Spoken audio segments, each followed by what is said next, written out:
Hello नमस्कार साथियों, स्वागत है आप सभी का आपके अपने YouTube channel intelligent training academy पर।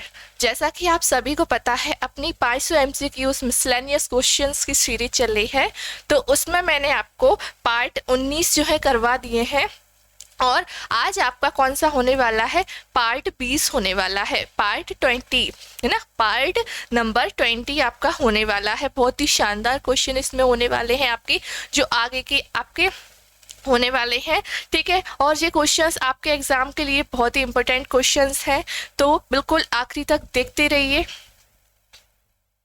ये आपका चैनल है इंटेलिजेंट ट्रेनिंग एकेडमी। अगर सब्सक्राइब नहीं किया हो तो जल्दी से जाकर सब्सक्राइब कर लीजिए, क्योंकि इसी तरीके की और भी शानदार क्लासेस आपके लिए इसी चैनल पर लगातार प्रोवाइड करवाई जा रही हैं। साथ ही आप हमारे चैनल से मैथ भी बहुत शानदार तरीके से पढ़ सकते हैं।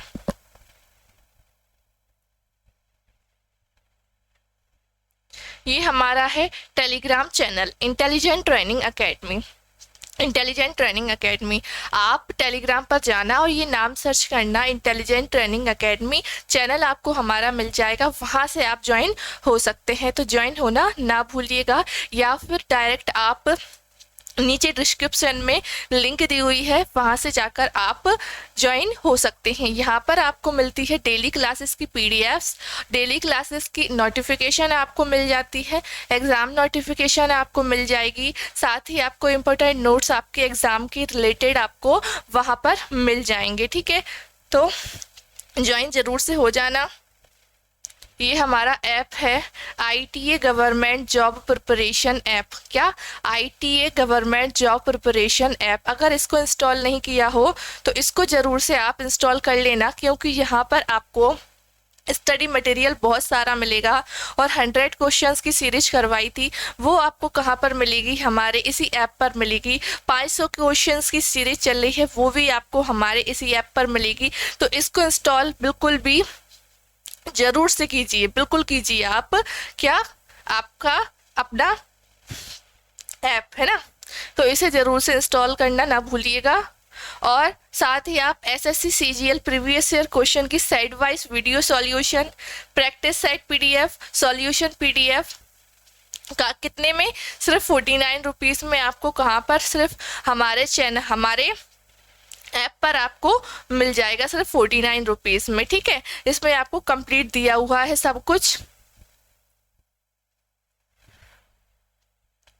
ये हमारी जीव विज्ञान की ई-बुक है, बायोलॉजी की ई-बुक है आपकी। इसमें आपको चैप्टर वाइज बायोलॉजी मिलेगी, कंप्लीट सिलेबस इसमें आपका कवर हो जाएगा, फ्री MCQs आपके मिल जाएंगे आपको। और ये भी कितने? सिर्फ और सिर्फ 49 रुपीज़ में आपको हमारे ऐप पर अवेलेबल हो जाएगा, ठीक है।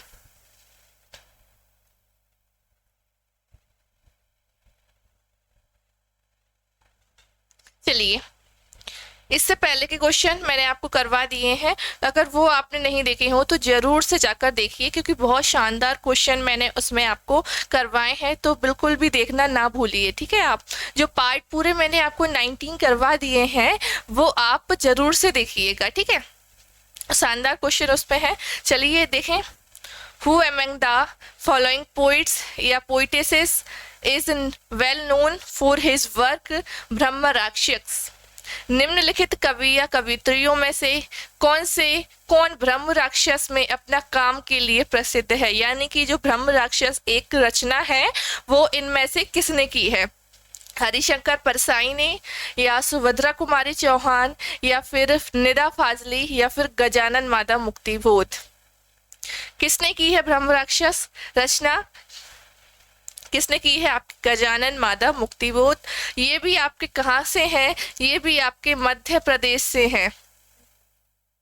कहाँ से हैं? आपके मध्य प्रदेश से हैं। मध्य प्रदेश में कहाँ से पूछें तो श्योपुर से है। कहाँ से है? श्योपुर से है। और ये कैसे कवि हैं? ये आधुनिक साहित्यकार है। कैसे साहित्यकार है? आधुनिक साहित्यकार। कैसे साहित्यकार हैं? आधुनिक साहित्यकार। और इनकी बात करें, प्रमुख रचनाएं कौन कौन सी हैं? प्रमुख रचनाएं कौन कौन सी हैं? तो कौन कौन सी हैं इनकी रचना? एक तो आपकी ब्रह्म राक्षस हो गई, सेकंड ब्रह्म राक्षस हो गई, सेकंड आपकी हो गई चांद का मुंह, चांद का मुंह टेढ़ा, और चांद का मुंह टेढ़ा और आपका हो जाएगा चंबल की छाती, और अगली आपकी हो जाएगी अंधेरे में, अंधेरे। ठीक है, ये क्या है, इनकी प्रमुख रचनाएं हैं। ठीक है, और पूछा जाएगा गजानन माधव मुक्तिबोध कैसे साहित्यकार हैं, तो आधुनिक साहित्यकार ये हैं। ठीक है, आधुनिक साहित्यकार हैं, और कहाँ से हैं, इनका जन्मस्थली कहाँ पर है, आपके मध्य प्रदेश के ही श्योपुर जिले से है। ठीक है, और इनकी रचनाएं आपने देखी ली हैं, ब्रह्म राक्षस, चांद का मुंह टेढ़ा और चंबल की छाती, और फिर आपका ये अंधेरे में। ठीक है,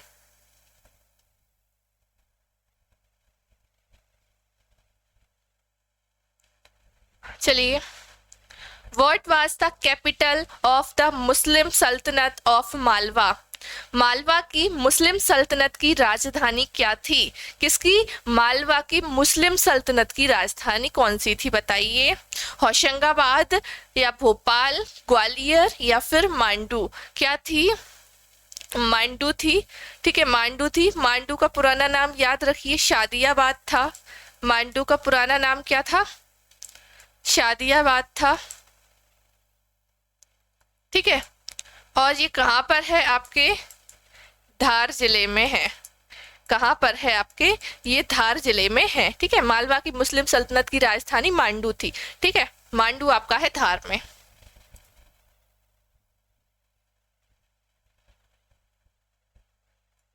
चलिए, अगला क्वेश्चन आपका, where will Asia's largest solar power plant be built in Madhya Pradesh. Madhya Pradesh में एशिया का सबसे बड़ा सौर ऊर्जा संयंत्र कहाँ बनाया जाएगा, सबसे बड़ा, एशिया का आपका सबसे बड़ा सौर ऊर्जा संयंत्र कहाँ पर बनाया जाएगा, बताइए। होशंगाबाद में, इंदौर, सतना या फिर रीवा में, कहाँ बनाया जाएगा, आपके रीवा में, है ना, आपके रीवा जिले में बनाया जाएगा। ठीक है, और रीवा को क्या कहते हैं, सफेद शेरों की भूमि, सफेद शेरों की भूमि क्यों कहते हैं, क्यों कहते हैं हम सफेद शेरों की भूमि रीवा को, क्योंकि यहाँ पर क्या सबसे पहला सफेद शेर पाया गया था, है ना, सबसे पहला सफेद शेर मध्य प्रदेश में कहाँ पाया गया, आपके रीवा में पाया गया। तो इसीलिए क्या कहते हैं, सफेद शेरों की भूमि इसको कहते हैं, आपके रीवा को। ठीक है, और मध्य प्रदेश में एशिया का सबसे बड़ा सौर ऊर्जा संयंत्र बनाया जाएगा। ठीक है, चलिए आगे बढ़े।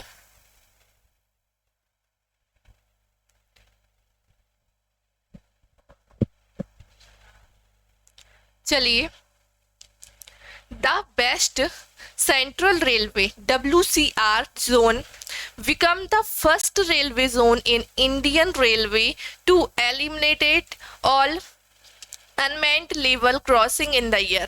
वर्ष में खालिस्तान, वर्ष में सभी मानव रहित स्तर के क्रॉसिंग्स को खत्म करने के लिए पश्चिम मध्य रेलवे WCR क्षेत्र भारतीय रेलवे पे पहला रेलवे क्षेत्र बन गया। कब बन गया था, बताइए। 2013, 2015, 2012 या फिर 2014 में। तो कब बन गया, 2012 में बन गया। ठीक है, WCR आपका पश्चिम मध्य रेलवे।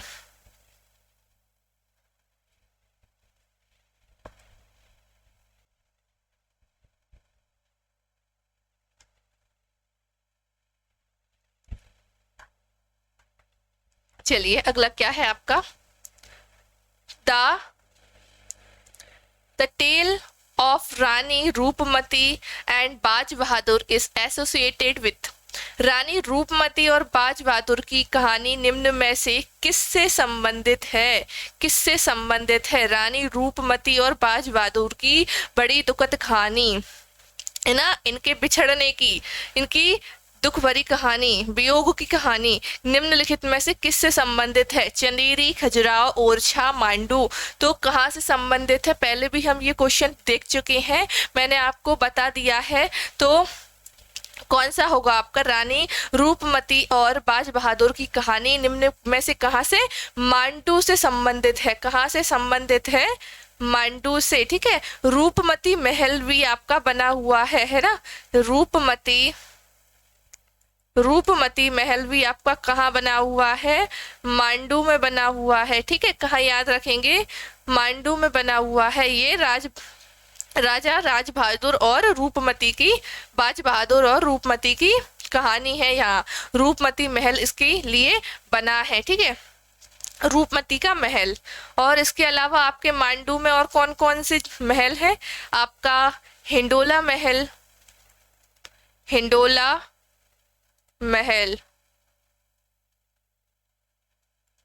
हिंडोला महल, हिंडोला महल जो है आपका कहाँ पर है? मांडू में। ठीक है, और मांडू में है। और इसके बाद इसको क्यों बोला जाता है हिंडोला महल? क्योंकि इसकी जो दीवारें हैं वो 77 मीटर क्या हुआ? 77 डिग्री क्या हुई है? झुकी हुई है ना? झुकी हुई है, 77 डिग्री झुकी हुई है, इसीलिए क्या बोला जाता है? हिंडोला महल।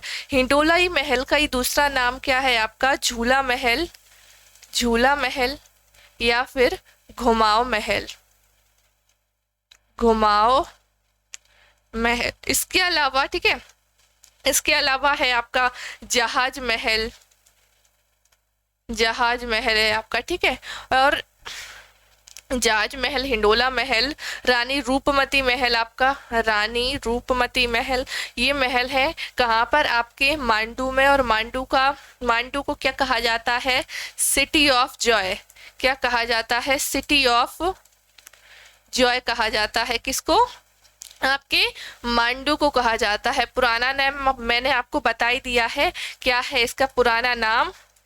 शादियाबाद है। ठीक है, पुराना नाम शहरों के आपको जरूर से याद रखना, क्योंकि आपके एग्जाम में ये क्वेश्चन अक्सर फंस जाते हैं। ठीक है, देखिए हमने क्या पढ़ा? रानी रूपमती और बाज बहादुर की कहानी कहाँ से संबंधित है? आपके मांडू से संबंधित है। इसके बाद मांडू को क्या कहते हैं? City of Joy. अब आपसे क्वेश्चन कर लिया जाए कि सिटी ऑफ जॉय कौन सी, किस शहर को कहते हैं?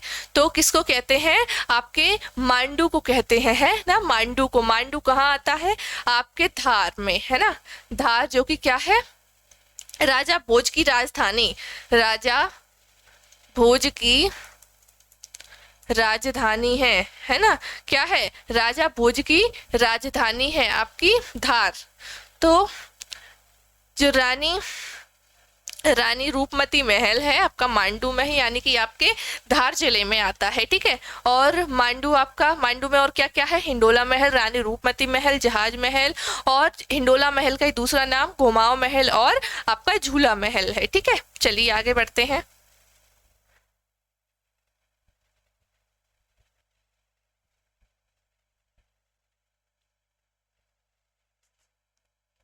चलिए अगला क्या है?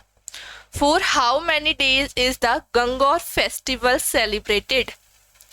गंगौर त्योहार कितने दिनों के लिए मनाया जाता है? गंगौर त्योहार, आप अगर मध्य प्रदेश में हैं, मध्य प्रदेश पे आपने देखा ही होगा, महिलाएं जो है गंगौर का क्या बनाती हैं? त्योहार मनाती हैं। ये आपका महिलाओं का त्योहार है। ठीक है, तो अब बताइए कि ये कितने दिनों के लिए मनाया जाता है? 9, 10 या फिर 7 या फिर 8? तो कितने दिन के लिए मनाया जाता है आपका गणगौर त्योहार? आपका 9 दिनों के लिए। कितने दिनों के लिए? आपके 9 दिनों के लिए, 9 दिनों के लिए मनाया जाता है। कहाँ की महिलाएं इसे बनाती हैं? तो निमाड़ क्षेत्र की, निमाड़ क्षेत्र की महिलाएं मनाती हैं, है ना? निमाड़ क्षेत्र की महिलाएं बनाती हैं। और इसके अलावा ये आपके साल में 2 बार मनाया जाता है। साल में, आपके वर्ष में, एक वर्ष में, साल में 2 बार मनाया जाता है। 2 बार मनाया जाता है। कब कब? देखिए, पहला कौन सा आपका? पहला आपका चैत्र में, दूसरा आपका भाद्र में, भाद्र मास में। ठीक है, पहला आपका कब बनता है? चैत्र में, दूसरा आपका बनता है भाद्र मास में। ठीक है, ये आपके होगा कि ये 2 बार बनता है। ठीक है, और इसमें क्या किया जाता है? भगवान शिव पार्वती की आराधना आराधना की जाती है। ठीक है, अब पूछा जाए आपसे क्वेश्चन कि गंगौर त्योहार जो है कहाँ मनाया जाता है, तो निमाड़ क्षेत्र की महिलाएं, ना निमाड़ में ये मनाया जाता है। निमाड़ क्षेत्र की महिलाएं जो है ये त्योहार मनाती हैं और साल में ये 2 बार मनाया जाता है, एक आपका चैत्र में और एक आपका दूसरा भाद्र मास में। ठीक है, भगवान शिव पार्वती की इसमें आराधना की जाती है। 9 दिनों के लिए ये पर्व मनाया जाता है। ठीक है, क्लियर हो गया आपको? चलिए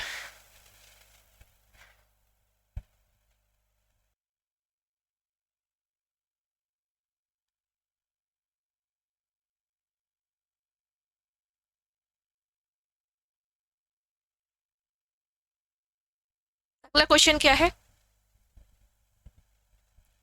following reorganisation reorganization of state in 1956 how many districts were there in Madhya Pradesh? 1956 में राज्यों के पुनर्गठन के बाद मध्य प्रदेश में कितने जिले थे? कब पूछा गया है?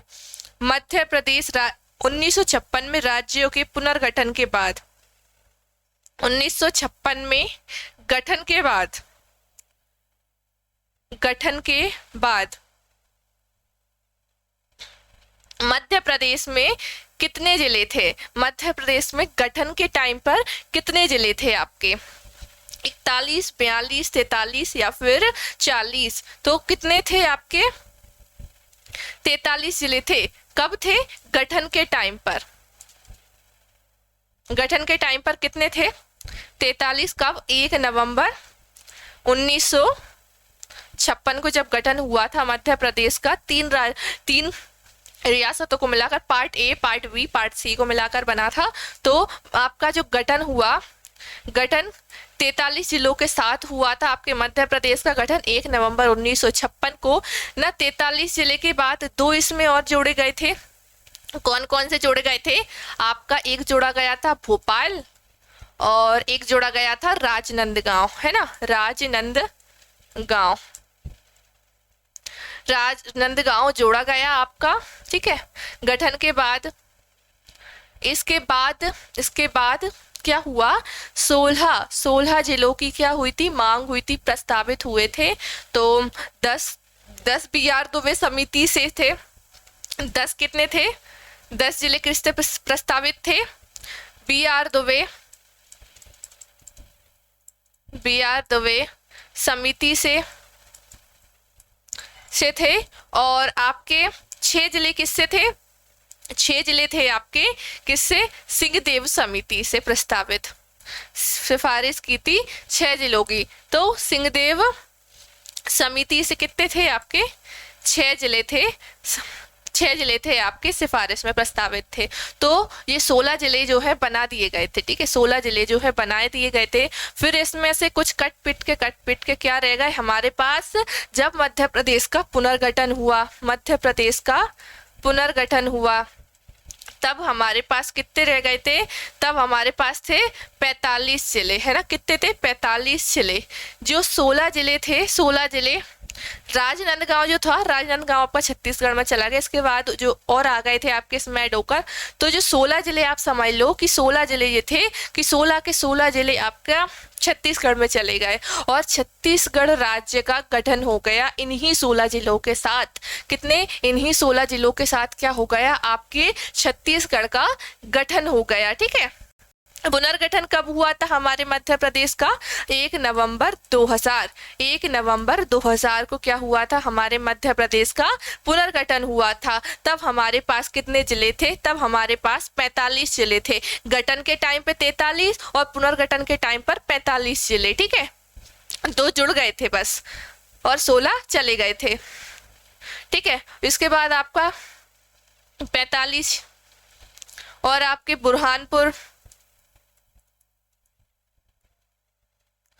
बुरहानपुर खंडवा से अलग होकर 46वां जिला बना। बुरहानपुर कहाँ से? खंडवा से।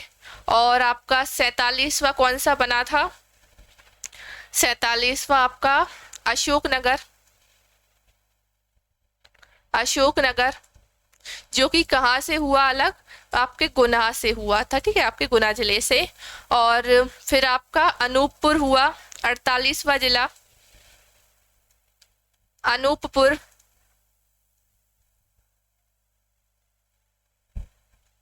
अनूपपुर आपका कहाँ से, शहडोल जिले से अलग हुआ था। इसके बाद आपका 49वां जिला बना अलीराजपुर। अलीराजपुर,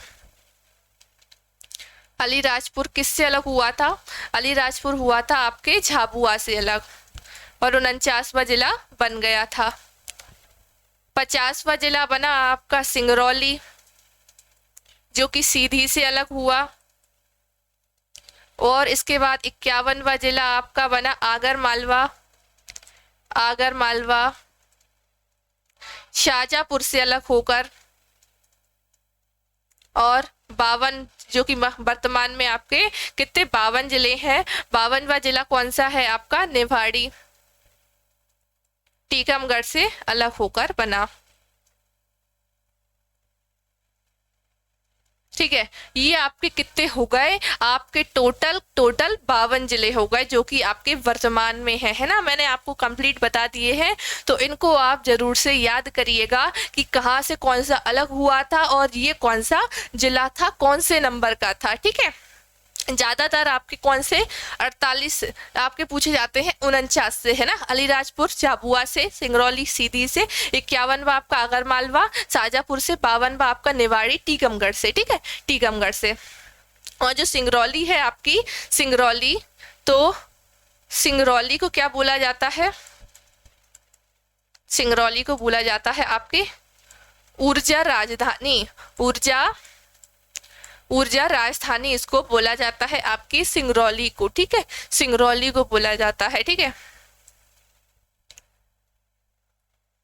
तो ये आपके कंप्लीट हो गए। ठीक है, आपको कमेंट करना है एक आंसर, जो मैं आपसे क्वेश्चन पूछ रही हूँ कि मध्य प्रदेश में पुनर्गठन, गठन के टाइम पर, पुनर्गठन नहीं, गठन के टाइम पर मध्य प्रदेश में कितने संभाग थे, कितने संभागों की संख्या थी, है ना। तो ये क्वेश्चन आपसे मैं पूछ रही हूँ, इसका आंसर मुझे कमेंट में चाहिए कि मध्य प्रदेश में पुनर्गठन, गठन के टाइम पर कितने संभाग थे आपके मध्य प्रदेश में। तो जिले तो 43 थे, और पुनर्गठन के टाइम पर आपके 45 जिले थे, है ना। तो आपको संभाग का आंसर देना है कि कितने थे गठन के टाइम पर। ठीक है, तो ये आपको आई होप क्लियर हो गया होगा। ठीक है, चलिए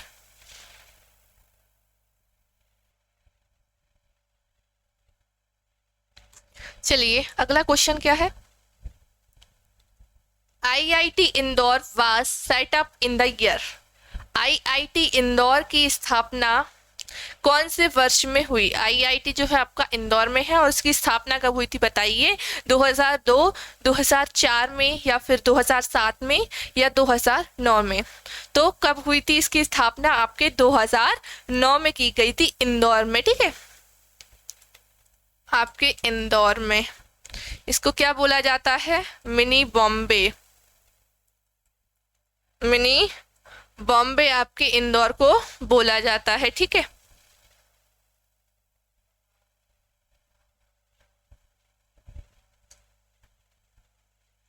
चलिए, ध्रुपद केंद्र is an institution of training Drupad singers which was established by the Madhya Pradesh government in the year।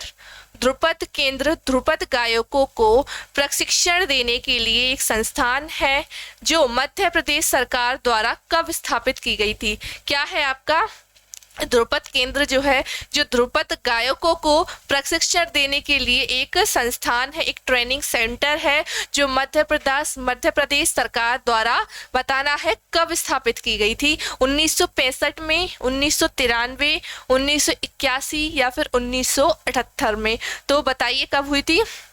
1981 में इसकी स्थापना हुई थी। ठीक है, 1981 में जो है इसकी स्थापना हुई थी ध्रुपद केंद्र की। ध्रुपद गायकों को प्रशिक्षण देने वाला क्या है, एक जो संस्थान है मध्य प्रदेश का।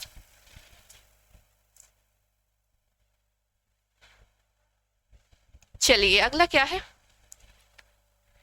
Utilisation of which of which of the following has been banned in Madhya Pradesh since May 2017?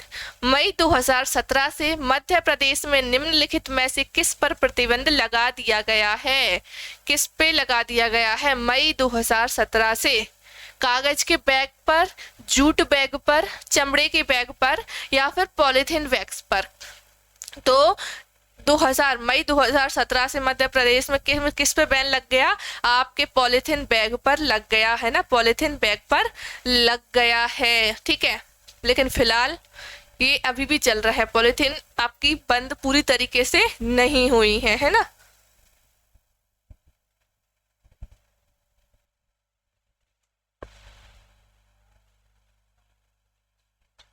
चलिए अगला क्या है आपका question. In which year did the Madhya Pradesh government set up a happiness department? कौन सा हैप्पीनेस डिपार्टमेंट? किस वर्ष में मध्य प्रदेश सरकार ने खुशी विभाग स्थापित किया था? किस वर्ष किया था खुशी विभाग स्थापित? 2015, 2016, 2017 या फिर आपका 2014 में? कब किया था? आपके 2016 में किया था, खुशी विभाग स्थापित किया था मध्य प्रदेश में, ठीक है। चलिए अगला क्या है आपका question. in which place of Madhya Pradesh was the actor Arjun Rampal born? Arjun Rampal का जन्म मध्य प्रदेश के किस स्थान में हुआ था? अर्जुन रामपाल जो कि एक फिल्म जगत से संबंधित है, फिल्म जगत से संबंधित है। कहाँ से है? फिल्म जगत से ये आपके अर्जुन रामपाल संबंधित है, फिल्म जगत से। बताइए कि इनका जन्म मध्य प्रदेश में ही हुआ था, बताना है कौन से स्थान पर? जबलपुर, इंदौर, भोपाल या फिर ग्वालियर? तो कहाँ पर हुआ था आपके अर्जुन रामपाल का जन्म? आपके मध्य प्रदेश के ग्वालियर जिले में हुआ था, ठीक है।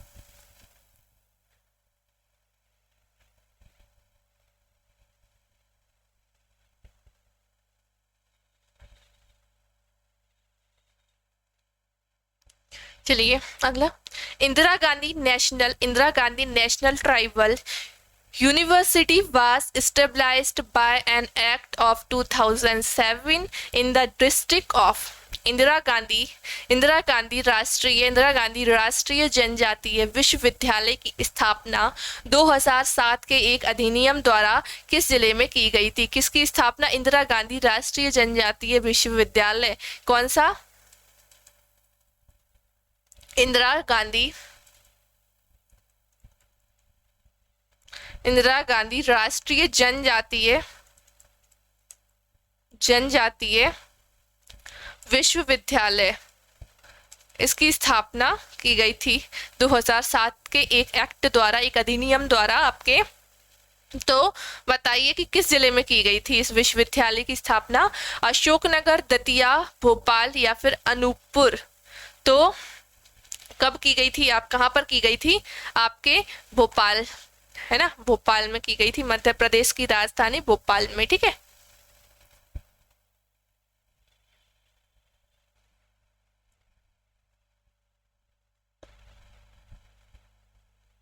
चलिए अगला क्वेश्चन आपका। Which of the following presidents of India was born in Madhya Pradesh? Bharat के निम्नलिखित राष्ट्रपतियों में से किसका जन्म मध्य प्रदेश में हुआ था? इन आपके राष्ट्रपतियों का इनमें से किसका जन्म जो है आपके मध्य प्रदेश में हुआ था? बताइए। प्रणब मुखर्जी या फिर एस राधाकृष्ण, शंकर दयाल शर्मा या फिर आपकी राजेंद्र प्रसाद? तो किसका हुआ था? शंकर दयाल शर्मा का हुआ था।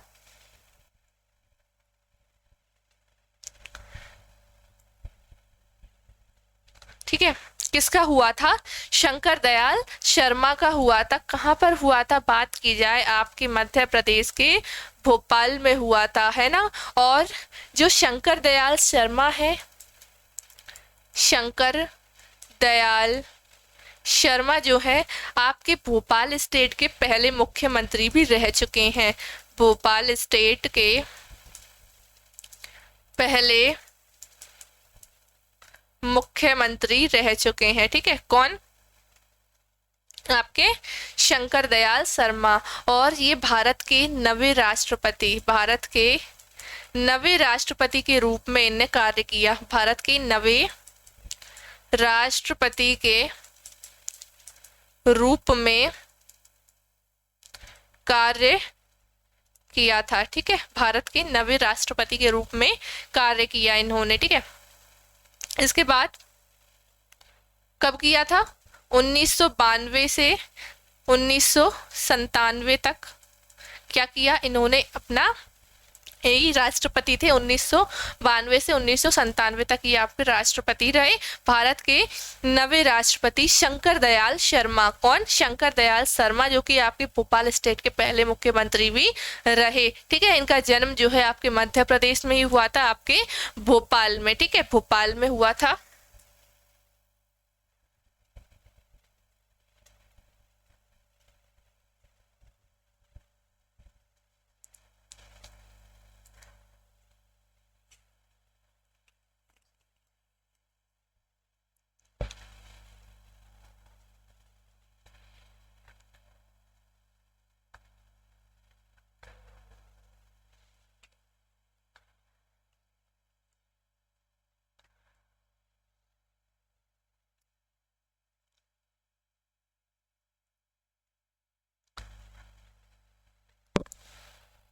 चलिए अगला क्या है आपका question? Where is the alkaloid factory located in Madhya Pradesh? Madhya Pradesh में स्थित एल्कलाइड फैक्ट्री कहाँ पर स्थित है? आपके मध्य प्रदेश में ही है ये एल्कलाइड फैक्ट्री। वो बताइए आप कहाँ पर है? नीमच, होशंगाबाद, भोपाल या फिर सतना में? तो कहाँ पर है? आपके सतना में है। ठीक है, तो सॉरी नीमच में है। कहाँ पर है आपकी एल्कलाइड फैक्ट्री? आपकी नीमच में है। ठीक है, याद रखिएगा। चलिए अगला क्या है? What is the main forest type of the Panna tiger reserve? Panna tiger reserve का मुख्य वन प्रकार क्या है? पन्ना टाइगर रिजर्व का मुख्य वन प्रकार क्या है? आपकी वो कैसे उत्तरी उष्णकटिबंधीय शुष्क पर्णपाती वन है, या फिर आपके दक्षिणी उष्णकटिबंधीय शुष्क सागौन वन है, या फिर वहां पर दोनों है? तो किस प्रकार के वन है? आपके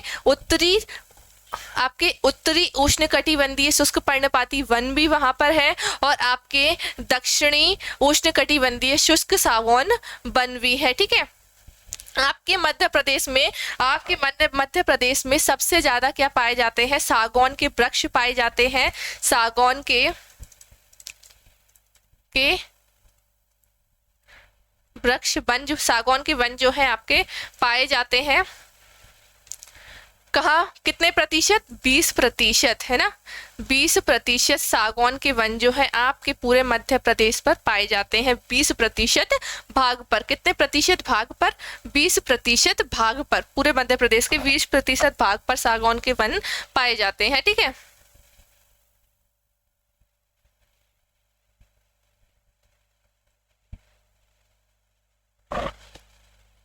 चलिए अगला क्वेश्चन आपका, Who out of the following is associated with the Maihar घराना? निम्नलिखित में से कौन सा मैहर घराना से जुड़ा हुआ है? आपके कौन से मैहर घराने से जुड़ा हुआ है? तो बताइए, भवानी प्रसाद मिश्रा, या फिर उस्ताद अलाउद्दीन खान, या अब्दुल लतीफ खान, या फिर आपके तानसेन? तो कौन जुड़े हुए हैं आपके मैहर घराना से? आपके उस्ताद अलाउद्दीन खान। कौन? उस्ताद अलाउद्दीन खान। ठीक है, चलिए आगे बढ़े।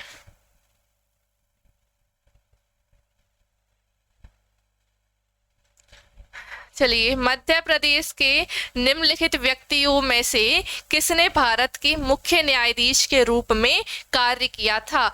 आपके मध्य प्रदेश के निम्नलिखित व्यक्तियों में से किसने भारत के मुख्य न्यायाधीश के रूप में कार्य किया था? बताइए। JS वर्मा, वाजिद खान या रत्नेश पांडे या फिर इनमें से किसी ने नहीं? तो बताइए मुख्य न्यायाधीश के रूप में किसने कार्य किया? बता ही चुकी हूं मैं अब कई बार, JS वर्मा ने। किसने? JS वर्मा ने कार्य किया। ठीक है, JS वर्मा ने कार्य किया। इसके बाद आपको बताऊं, जो रत्नेश पांडे हैं इनको आप जानते ही होंगे। ये क्या है? एक पर्वतारोही है, पर्वतारोही है। और कौन है? मोटर स्टंटर है, मोटर स्टंटर। ठीक है, कौन कौन है? ये पर्वतारोही है और मोटर स्टंटर है। ठीक है, और इन्होंने, आपकी रत्नेश पांडे मध्य प्रदेश के ही हैं। रत्नेश पांडे ने क्या किया? 2016 में आपके विश्व की सबसे ऊंची चोटी, विश्व की सबसे ऊंची चोटी माउंट एवरेस्ट पर चढ़कर राष्ट्रगान किया और अपना तिरंगा लहराया। तिरंगा आपका फहराया। कहाँ पर? आपके विश्व की सबसे ऊंची चोटी। कौन सी चोटी? आपकी माउंट एवरेस्ट पर चढ़कर इन्होंने गाया था राष्ट्रगान और साथ में तिरंगा लहराया 2016 में। ठीक है,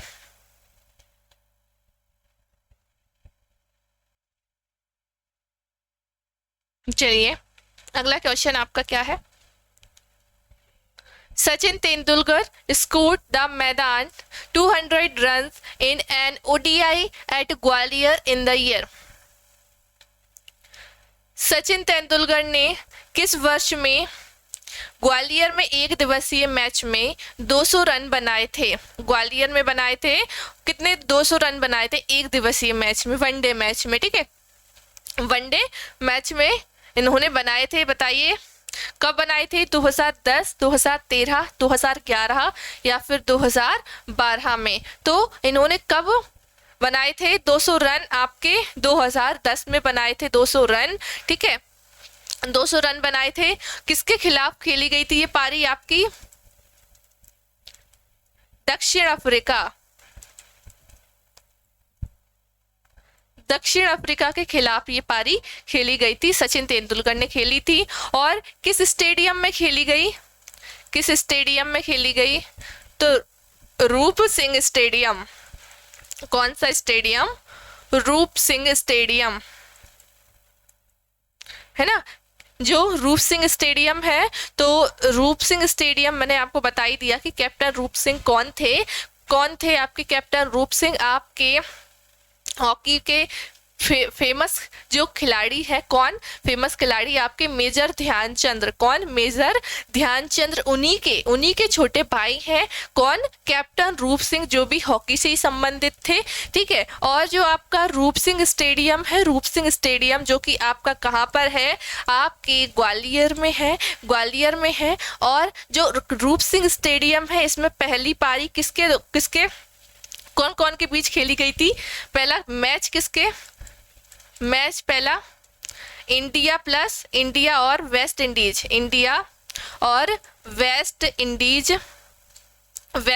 में के दोनों ने खेली थी। इंडिया और वेस्ट इंडीज में मैच हुआ था। कब हुआ था? 22 जनवरी 1988 में ये पहला मैच हुआ था। और ये आपके मध्य प्रदेश का पहला ऐसा स्टेडियम है जहां पर डे नाइट मैच की सुविधा करवाई गई थी। डे नाइट मैच सुविधा। ठीक है, और आपके जो रूप सिंह है, कैप्टन रूप सिंह, इनका एक पुरस्कार भी दिया जाता है। कैप्टन रूप सिंह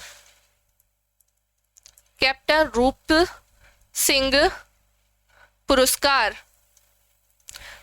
दिया जाता है। कैप्टन रूप सिंह पुरस्कार दिया जाता है कैप्टन रूप सिंह पुरस्कार कब? 2002 में, है ना, 2002 में ये शुरुआत हुई इसको देने की, ठीक है।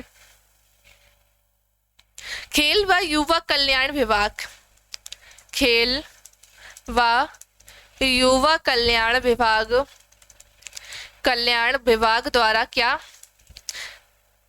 स्थापित ये क्या है आपके पुरस्कार हैं जो खेल व युवा कल्याण विभाग द्वारा आयोजित किए जाते हैं, ठीक है। और मैंने आपको कल ही बताए थे वो कितने हैं इनके द्वारा आयोजित? 5। एक आपका कौन सा है?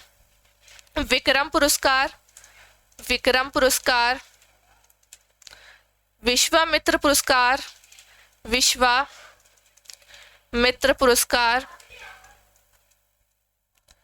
तीसरा आपका एकलव्य पुरस्कार,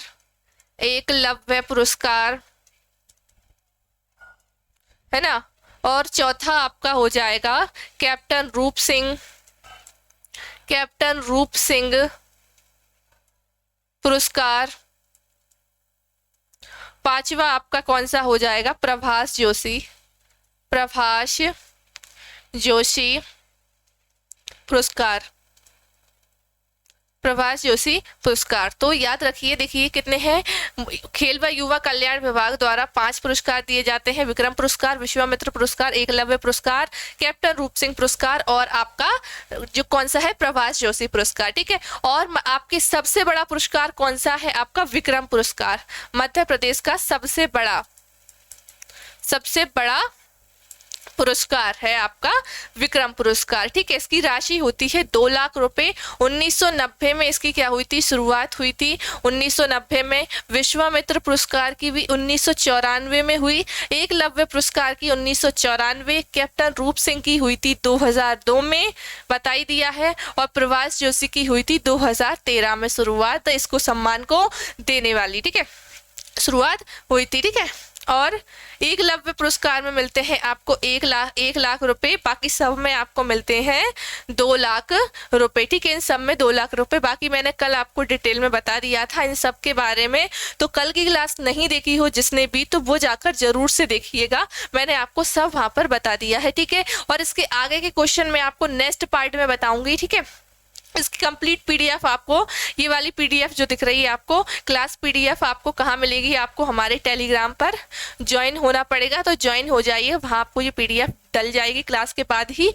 और साथ ही कंप्लीट आपके 500 क्वेश्चंस आपको चाहिए, आपके ऐप पर मिल जाएंगे, वहां पर आप जाके पढ़ सकते हैं, ठीक है। नीचे उसमें आंसर भी दिए हुए हैं, कंप्लीट 500 क्वेश्चंस उसमें है। और 100 क्वेश्चंस जो आपको करवाए थे वो भी आपको वहां पर मिल जाएंगे, ठीक है। जो मिलेंगे अगली क्लास में, कमेंट में जो मैंने आपको जो आंसर पूछा है उसका आंसर मुझे कमेंट में जरूर बताइएगा, ठीक है। अगली क्लास में बताऊंगी किसने वो सही दिया, ठीक है। तो मिलेंगे अगली क्लास में।